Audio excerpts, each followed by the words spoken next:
We've been extraordinarily concerned about the developments at the Vermont Veterans Hospital. We're serving our most vulnerable veterans who fought for our freedom, fought for our country, and they deserve the best service that we can give them.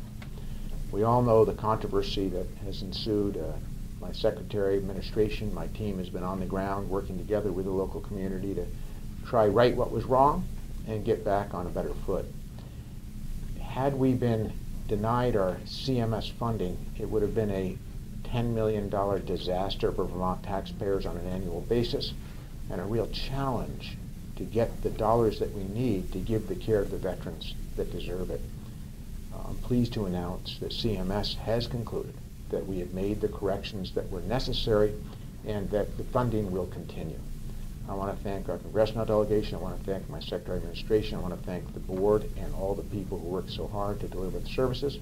But they have concluded that we've made the changes that needed to be made to continue to serve our veteran community in Bennington.